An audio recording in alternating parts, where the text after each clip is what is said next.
I'm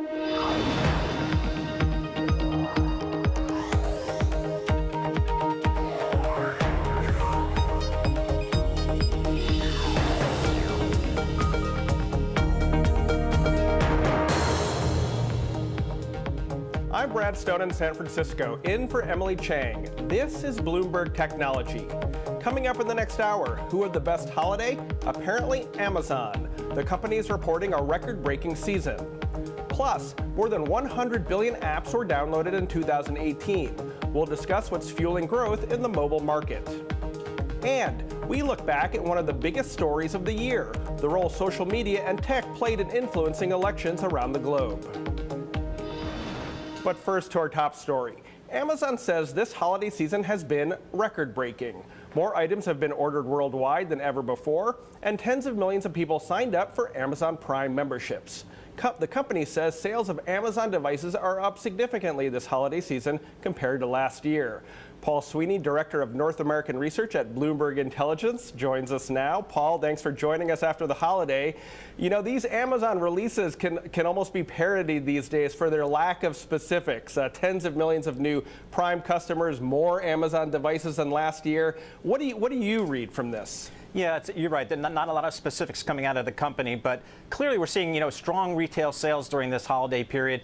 Visa, MasterCard are talking about, growth of about 5% across the board, and e-commerce, up close to 20% for the holiday season. So we know that the underlying demand, the underlying consumer demand is very strong, and that being the case, clearly one of the biggest beneficiaries will be Amazon, given their market share. Okay, but you make the point that it's not just Amazon's party, that e-commerce sales and retail sales are up across the board. Who else, Paul, do you see as a winner here this holiday season, or is it too soon to tell? Well, again, I think, what we're seeing across the board in retail looks pretty strong. Walmart is probably going to be a beneficiary. They're very strong online as well. On the e-commerce side, any of the brands that have really invested in their e-commerce platforms as the consumer migrates from bricks and mortar to e-commerce, the brands that have invested in their e-commerce sites clearly are going to benefit not only this season, but going forward likely. Paul, 3 months ago, Amazon gave a conservative estimate for the fourth quarter, and the stock has been punished since, down almost 30% from the high in September. How do you reconcile that conservative estimate and the downward trend in the stock with, this week what appears to be good news? Yeah, I think, clearly when the company reported their last quarter's earnings, the guidance clearly disappointed investors. We had kind of two dynamics going on. One was slowing revenue growth, slower than the street had been anticipating. At the same time, the company is still committed to investing in their business, with their expenses, operating expenses and capital expenses both growing substantially. So you really had the concern of a growing margin pressure for Amazon. So, I think the bulls were clearly saying, listen, this is just Amazon kind of, giving us conservative guidance, and they'll come in and beat strong, assuming we have a good holiday period, and that appears to be what we're having here. Paul, quick final question. One of these vague numbers jumped out at me. Amazon said consumers bought 3 times the amount using their voice on Alexa and Echo speakers than last year.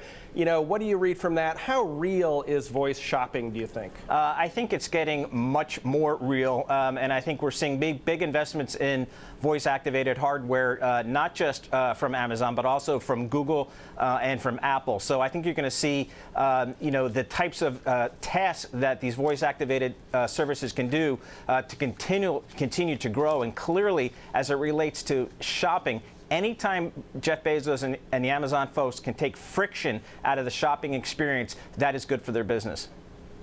Okay, Paul Sweeney with Bloomberg Intelligence, thank you. In a note out on Wednesday, Wedbush securities analyst Dan Ives said that demand for Tesla's Model 3 looks very strong going into next year. Ives added that underlying drivers for the EV market are likely to push consumers toward the Model 3, especially at a time when many automakers are betting big on SUVs. And now Dan Ives with Wedbush Securities joins us now via Skype. Dan, thanks for joining. Wall Street is divided on Tesla. I think there's something like 24 bearish calls on the stock. You're obviously bullish. What do the bears have wrong about Tesla right now? Look, I think the Bears still think a capital raise is on the horizon. They think profitability is not sustainable. And I think, look, the biggest thing, they're underestimating core demand, especially on Model 3 going 2019. Especially, when you look at Europe and China coming on, we think many of the bears, and I'd say a lot of the skeptics, have underestimated unit demand by upwards of 15–20%. I think that's kind of the prove me. 3Q is the first step forward. I think this quarter is going to be another feather in the cap for Musk and really solidify that bull thesis, although it's going to continue to be a controversial bull-bear knife fight. Dan, everything we have heard from Elon over the past few weeks, suggests to me that he and the company burned the candle on both ends to make their third quarter. That the gas tank is empty. They went all out. So what makes you so confident that the kinks in manufacturing have been worked out sustainably for the long term? Yeah, look, for the long term, that's still a variable that they need to prove. But right now, call it 6K per week. That's the key, right? In terms of just what production looks like coming out of Fremont and Giga. Production now, it really becomes more of a demand story. And that's really the focus right now for the bulls, especially with Europe coming on the first quarter. And I think you've seen the stock rebound significantly just given what you've seen on profitability and the demand factor on Model 3 and the mid-range, right? The mid-range is going to be key, and even the base model coming on. But nonetheless, this is a prove me stock, and every quarter you're going to see more and more controversy till they could show sustainable production with no bottlenecks. We have not seen any so far this quarter. Yeah, controversy does appear to be a constant in the Tesla story. But let's talk about demand. My understanding is that a federal tax credit gets cut in half at the beginning of next year towards buying electric vehicles. So how do you see that playing out, and what will the impact be on demand for Teslas and the Model 3? Yeah, and we've talked about it. It's a bit of a pull forward, especially in states like California in Q4. I think you go into 1Q, you'll see some of those units that pulled forward, and the streets modeled that pretty much correctly. But as that sort of comes off in terms of that pull forward, Europe comes on, especially with production starting in January, going through the first quarter. So I think right now there's a pull forward that gets halved going the first half.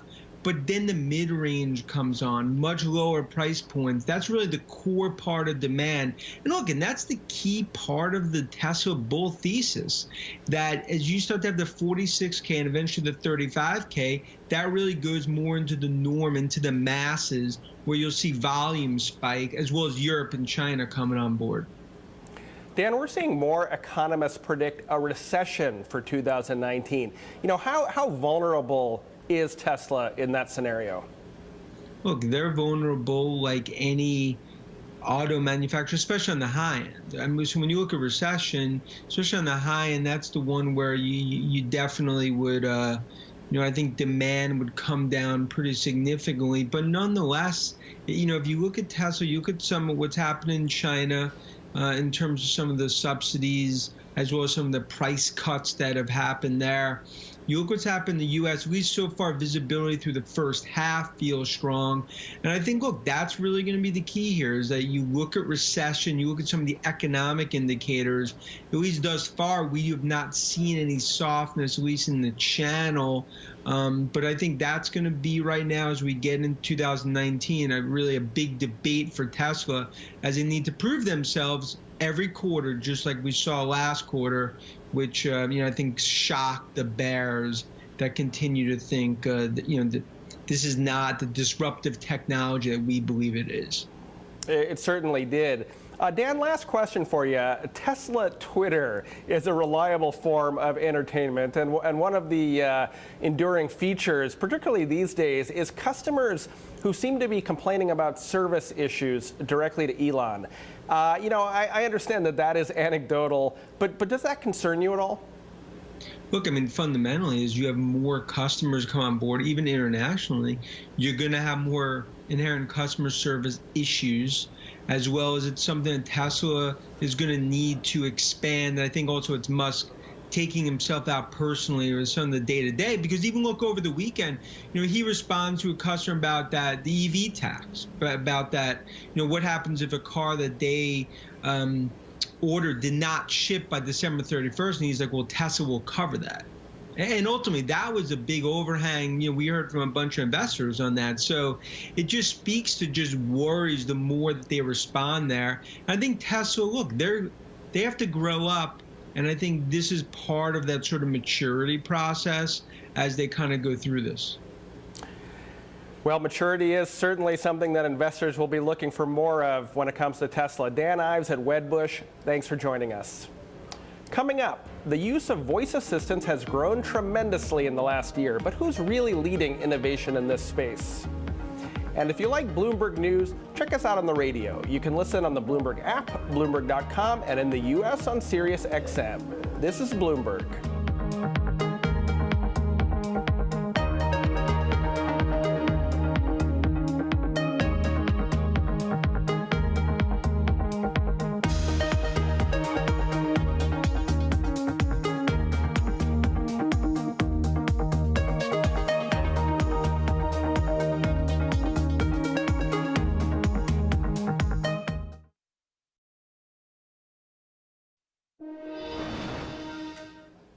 The use of AI and voice assistant technology has exploded the last few years, both among consumers and businesses. So who's taken the lead in 2019? Here to weigh in, Igor Yablokov, founder of the voice recognition company Yap, which was bought by Amazon about a decade ago, and now the CEO of Prion. Igor, thank you for joining us. I want to start with some ancient history. More than a decade ago, you started Yap. You sold it to Amazon. It became one of the seeds of the very successful Alexa voice assistant. And now, our homes are littered with these devices. I just want to ask you, back then, did you ever imagine that this would take off as quickly as it has? Well, I don't know if it took off as quickly as I hoped. Obviously, many of us in the field have been toiling away for decades in some cases. But it's such a powerful way of interaction. It's the first way that we learn to communicate with each other as humans.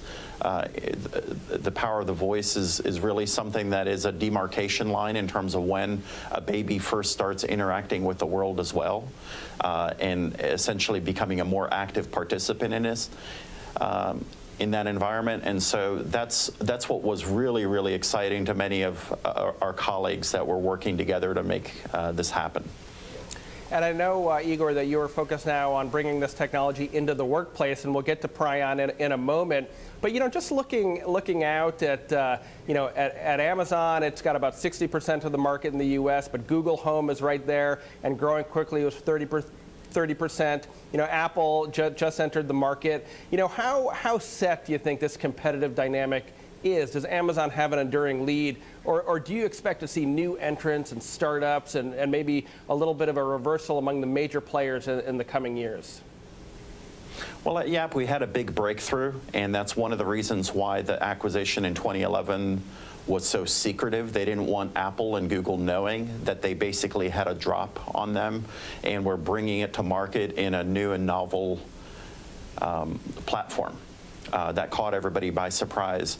Now, if you look at Apple, Facebook, Google, and Amazon, their instantiations of these products essentially are reinforcing their core businesses. So if they're making money through devices, that's how they're doing it. In the case of Apple, with Google and Facebook, they're going to reinforce advertisement revenue, and with Amazon, certainly they want to reduce the friction between you and any of the commerce that they're projecting forward. So they're all looking at it as Are you a believer in voice shopping? That's real? I think it is real. I mean, if you look at some of the normal things that most households require, I think it can probably do 80% of the things that we need that are repetitive, and I know that Amazon is banking on that. Okay, let's talk about Prion now and augmented intelligence. What is it, and can these sorts of services have the same impact in the office that they're having in our homes right now? Well, I think if you look at some of the technologies that we use at home and try to imagine what they would look like in the workplace, lightweight messaging may be Twitter-like engagement that we have, but it's an entity like Slack that unlocks it in the workplace. We may use Facebook at home, but it's an entity like LinkedIn that we interact with in the workplace as well. And we see the same delineation is going to happen between the types of AIs we use at home and the type we use at work. Augmented intelligence is as follows. One of the core precepts that Uber was founded on was the concept of what would happen to productivity if we gave everybody a chauffeur. And you didn't have to tend to a car, pay the insurance, worry about keeping it in repair. And it's the same thing for us. Where we talk about augmented intelligence is, imagine that you can give every worker in an enterprise the equivalent of an executive assistant that was a Nobel laureate. What would that actually do for their productivity, where we actually end up wasting almost a third of our daily lives just trying to access and interact with different systems around us for processes, decision support, and knowledge access?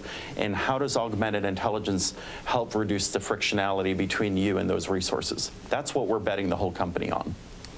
Igor, that does sound like a compelling vision, but it is one that you share with some pretty big companies. Amazon, which you sold Yap to, IBM. I know you recently hired your chief scientist from IBM's Watson project. So why is a startup set to succeed here against these Goliaths? I think in some cases, they have a vast portfolio that they need to tend to, whereas we're betting the whole company on this future, and we're specifically focused on essentially solving some of the accuracy and security considerations that are necessary for the adoption of this form of artificial intelligence in the enterprise. In many cases, one of the traditional questions that any venture capitalist would ask you, and they asked the same questions last time, is, isn't some entity going to come in and essentially overturn the market that a startup is operating in? And at the end of the day, they view us as outsourced R&D in some ways, where we do some of the critical work in terms of proving that a market exists, and then they seek partnerships with us later on. And that's the future that we're looking forward to. Okay, we have to leave it there. Igor Yablokov, CEO of Prion, thanks for joining us from Raleigh. Coming up, a new report says the average mobile user spends 3 hours a day on apps. We'll discuss who's winning the battle for the screen time next. This is Bloomberg.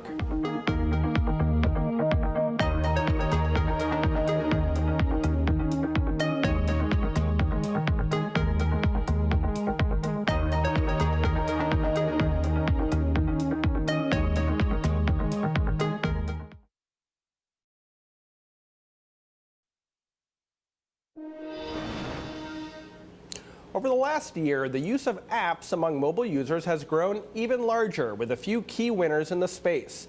Here to discuss the biggest mobile trends in 2018 and what to expect for next year, we're joined by Danielle Levitas, EVP of Market Insights at App Annie, a global provider of mobile data. Danielle, thanks for joining us. Lots of good numbers in your recent report. Global app downloads up 10% over last year.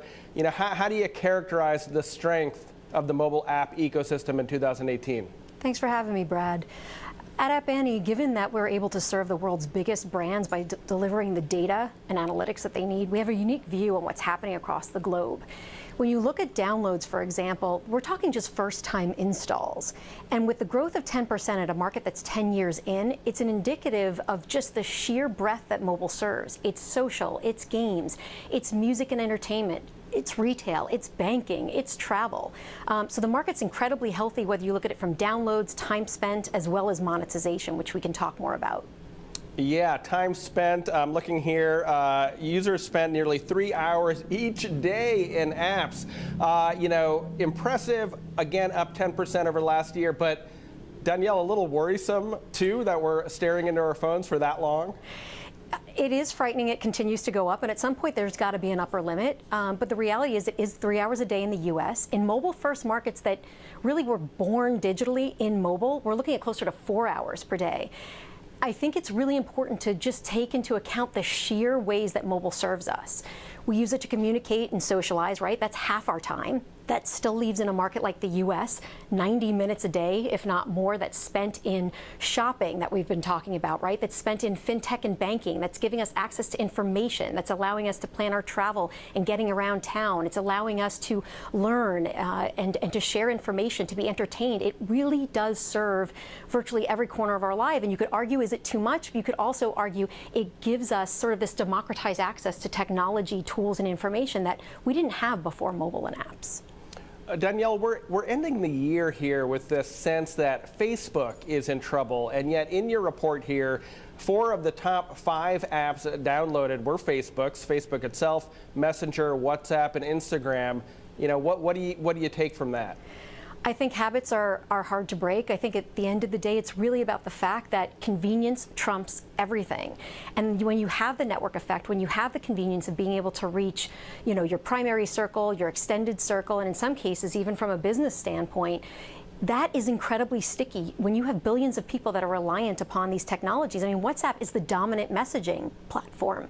But the fact of the matter is there is room for new opportunities and new challengers, if you will. I mean, look at TikTok, right, which is more about these short form videos that are ultimately embedded in other social platforms. As a good example of something, there is this hunger, especially when you look to, for example, Gen Z and how they're using apps in high frequency, more sessions per day. So Facebook is quite dominant, but we are spending another 90+ minutes a day on a whole host of other apps.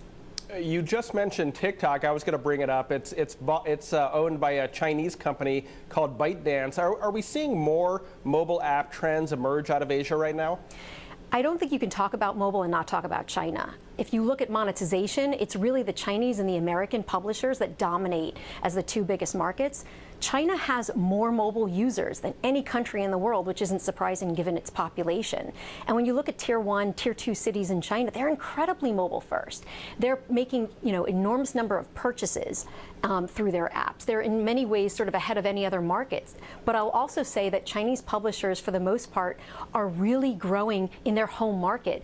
International expansion's been really limited within Asia for the most part, TikTok being an exception. But I think that's going to be a key trend to watch over the next, 12 to 24 months, is how do those companies expand outside of Asia? And similarly, how do big publishers, whether it's in Japan, Korea, UK, US, continue to expand internationally? Okay, Danielle Levitas with App Annie, thank you very much. Thank you, Brad. Coming up, from privacy issues to Russian meddling, 2018 has been a bad year for Facebook, but one of tech's biggest influencer remains optimistic. We'll hear what Yuri Milner has to say about the social network. Plus, San Francisco is taking on homelessness with the help of the tech industry. One Silicon Valley titan tells us what he's doing to help. This is Bloomberg.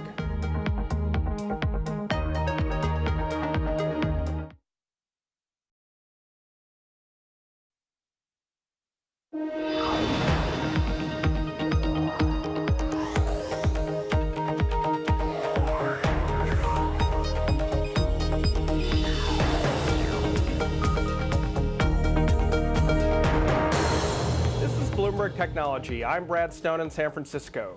2018 has been a tough year for Facebook, but Russia's most influential tech investor isn't overly concerned. DST Global founder Yuri Milner was an early investor in Facebook and Twitter before going on to back Spotify, Airbnb, and Alibaba. Emily Chang sat down with Milner at the 2018 Breakthrough Prize Awards and asked him just how optimistic he was about Facebook's future. First of all, I don't agree that it's an existential crisis. I think it's a little bump on the road. I think that Facebook, WhatsApp, Instagram are amazing products with more than 1 billion people each. So you can't really dismiss it as an existential crisis. But I think that Facebook always was and is an evolving system, and they've always been responding to challenges, and the challenges that they are facing can be solved through a combination of human human attention and artificial intelligence elements. So, there are always bad actors who are testing different products. But I feel confident that this will be taken care of through technology. It's a technology company. Does it concern you that, the privacy, the hacking, the potential election meddling, the fact that the founders of all the companies that you mentioned that Facebook bought have gone? One of them even tried to start a delete Facebook movement. Well, everything should be put in perspective. If you look at other companies that did acquisitions, the founders of these companies stayed for an amazingly long time. I mean, it should be compared to other acquisitions. It's very often happens that founders are gone in 12 months or in 6 months. Here I think they've stayed long enough to ensure continuity and transition, and I think those products will do very well going forward. SoftBank has a lot of money in the tech ecosystem, and the Saudis and the Saudi government have a lot of money in SoftBank. There's a lot of controversy around it given the murder of the journalist Jamal Khashoggi. Do you think it's a problem that SoftBank has so much money in the tech ecosystem? Well, I think we should be judging people based on the laws and the global situations that were at the time when they were making those investments and making those decisions. So going forward, things may be different. So I think people are learning as they go, and we have the last time we have been taking money from Russian investors was in 2011. So, and that way you made a choice. Many things have changed since then, and our investor base is very global since that time. Just one more question. You've invested in, Facebook and Alibaba and Flipkart. What do you think is the next big thing in technology, and where is the next big thing in terms of the hot region for tech investment? Well, if you look at the previous 10 years, if you add US and China, that would be 90% of all value that was created in Internet. Europe is around 3%, the rest of the world around 7%. So logically speaking, you would think that Europe should be doing much better in the future, sort of catching up with US and China. I think China can increase their share as Chinese companies go global. I think it's not inconceivable to see more value accruing to Chinese companies. I think more than there US is in the companies, United States? Well, that remains to be seen, but I think the amazing success that the US companies have enjoyed in the last 15, 20 years was really based on the fact that those are global companies. And what about technology? What's beyond smartphones and social networks and AI? Or is it AI? Well, it is AI, yes. I would agree with you. And AI really cutting across pretty much horizontally across all technologies, and each significant company will become AI company. That was DST Global founder Yuri Milner. Meanwhile, San Francisco passed its controversial homeless tax, ending a public battle between some of tech's biggest names. Voters decided to boost funding for homeless services through a tax on corporations with gross receipts more than $50 million. Salesforce co-CEO Mark Benioff donated millions in support of the law. Emily Chang sat down with Benioff just days before the vote. We have a very serious homeless crisis in San Francisco, and it is getting much, much worse.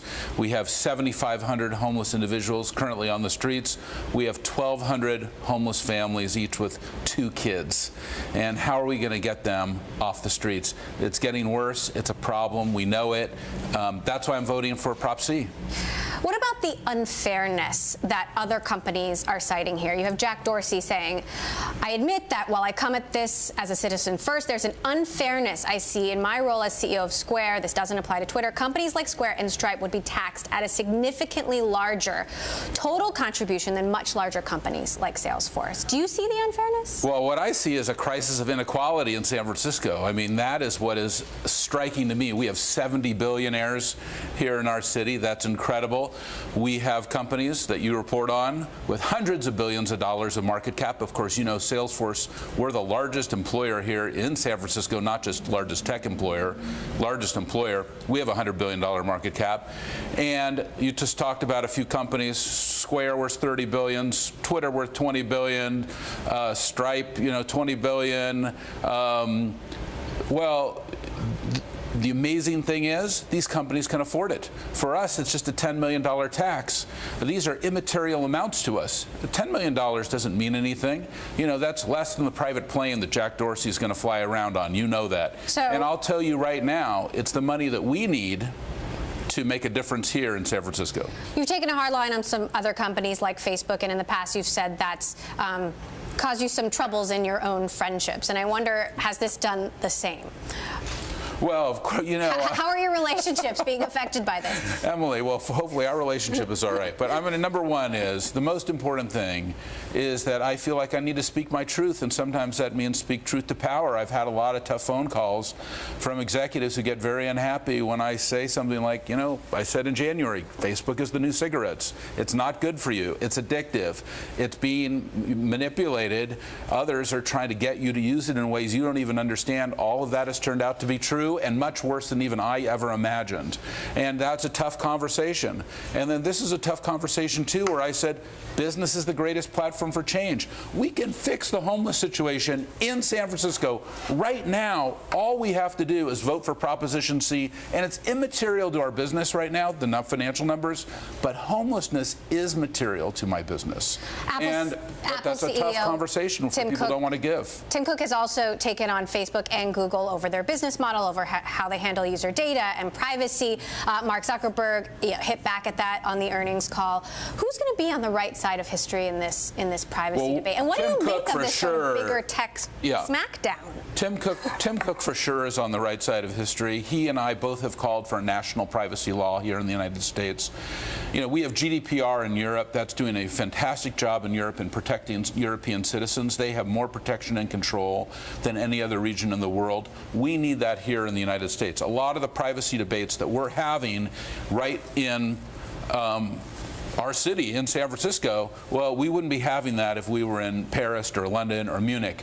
We need a national privacy law in the United States. We need that now. We need some of our great senators and some of our great congresspeople, and they know who they are, to really say, okay, we're going to write this law and get this done. We're trying to advocate for that. We've been doing that for months. That's going to help us to get through it, because right now our data is being misused in ways that we don't even understand, and all of that needs to come into the light. Look, companies need to really start to address their core values. What is the most important thing to Facebook? What is the most important thing to Salesforce? For us, we know it's trust. Nothing is more important than the trust we have with our key stakeholders. That includes our customers, our employees, our partners, and also our homeless. You know, the homeless are a key stakeholder of our business.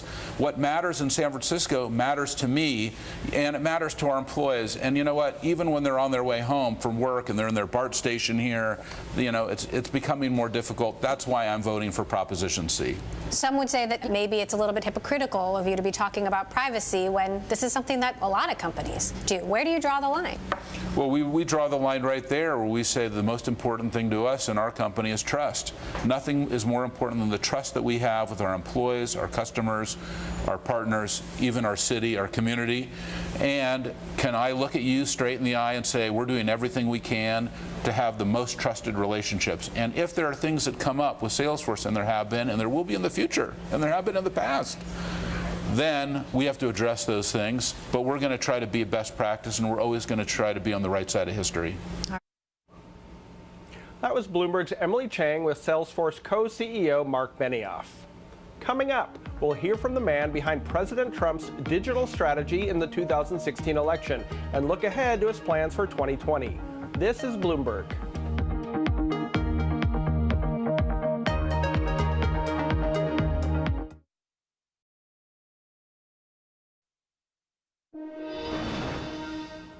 Brad Parscale helped President Trump run perhaps the most successful social media operation in presidential campaign history. Since then, Parscale has been elevated to run his entire re-election campaign for 2020. Emily Chang sat down with Parscale earlier this year to discuss the groundwork he's laying for the next election. No, it does not. I mean, look, I think this is a successful president who's trying to make the world safer. Look, I can't speak about what the president is. I'm not in the White House, and I'm not privy to all that information. But I think what the president's doing is, as he continues to make this world safer, it'll be great for 2020. But you have leaders in your own party saying this is treasonous, this is disgraceful. No, we have rhinos within the party who say that. I believe that you'll see, and you'll long-term see, just like the president has done time after time after time, showing that he's right and he's making the world safer and making this economy better, and I believe in him. The president is taking Vladimir Putin at his word that Russia did not meddle in the U.S. election. He seems to believe the president of Russia over the U.S. intelligence community. You would have to ask him what he believes or he doesn't believe. What do you believe? I'm not going to get into what I believe. That's not important for me. My job is to support the president, and you would have to go ask him on that one. So, as you work towards re-election, you're already working on this. You're meeting with the president, what, a couple times a week? Yeah, meet with him, call him. How do you handle the special investigation as you approach? There's a legal team that sits and works on all that. You know, that's not my goal. I think right now, if you see it, that most of America, and I think the data shows that this doesn't resonate with Americans. Very few people are connected with it. It has had no effect on the polling numbers, and the support of Donald Trump and President Trump has nothing but increased since this investigation.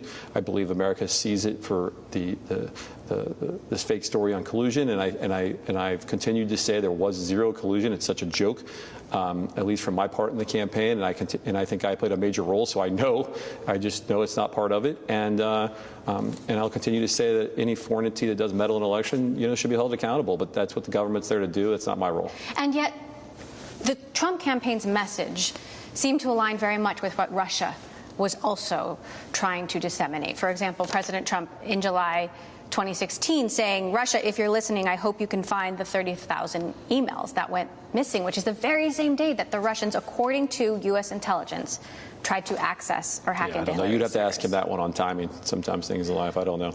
Did you see any evidence when you were doing what you were doing? No, I didn't see anything.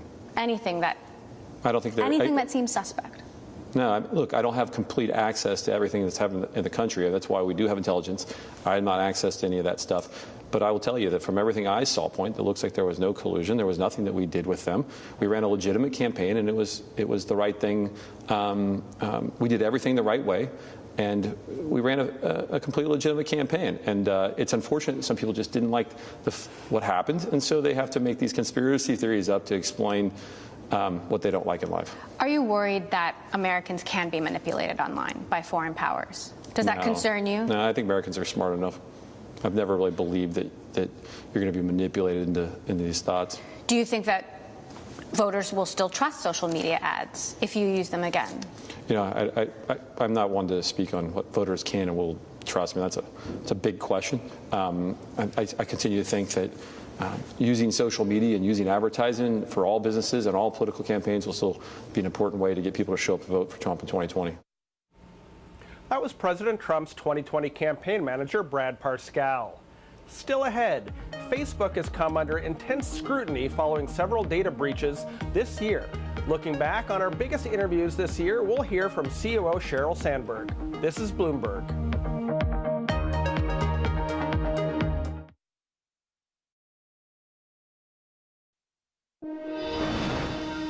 Facebook has come under fire this year amid a series of scandals over data privacy.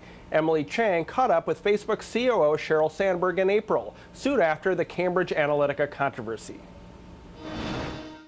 We know that we did not do a good enough job protecting people's data, and I'm really sorry for that, and Mark's really sorry for that. And now what we're doing is taking really strong action.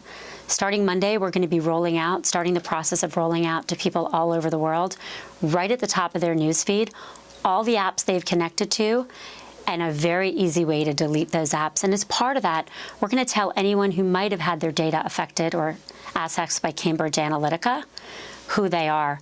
We're taking very strong steps to restrict more data that apps historically have had access to. And we're looking beyond apps. We announced yesterday that we're taking steps to shut down certain use cases in groups and pages and search and events. These are just the latest steps. This is going to be a long process. We are systematically looking at all the ways Facebook data is used. We're going to find more things. We're going to tell you about them. We're going to shut them down. And this is a forever process because security is always an arms race. You build, someone tries to misuse. You build, they try to misuse a new way. And we're committed to this for the very long run. Mark has personally taken responsibility. He said, we didn't take a broad enough view of what our responsibility is. That was a huge mistake. It was my mistake. How much do you feel personally responsible? I feel deeply personally responsible because there are real mistakes that we made and that I made. And I think when you take a step back and you think about what's happened here, for a long time, we were really focused on building social experiences. And a lot of good happened because of those. And when we found problems, we would shut down that problem. So the specific case of the Friends Offend sharing that happened with Cambridge Analytica, that specific case was shut down in 2015. But what we didn't do until recently, and what we're doing now, is just take a broader view, looking to be more restrictive in ways data could be misused. We also didn't build our operations fast enough, and that's on me. We had 10,000 people working in security at the beginning of the year. At the end of this year alone, we will more than double to 20,000. We are massively investing in smart technology, and we're doing all of this to make sure that we get to a place where we can proactively protect people's data. Facebook has constructed a business model that leverages personal data that users share with Facebook, and you are the chief architect of that. Assuming the business model will evolve as a result of all these changes, how will that impact the bottom line? How will that impact profitability? We've never run this company for short-term gains, and we've never run this company to maximize profits. We run this company for the long-term health of our community and business.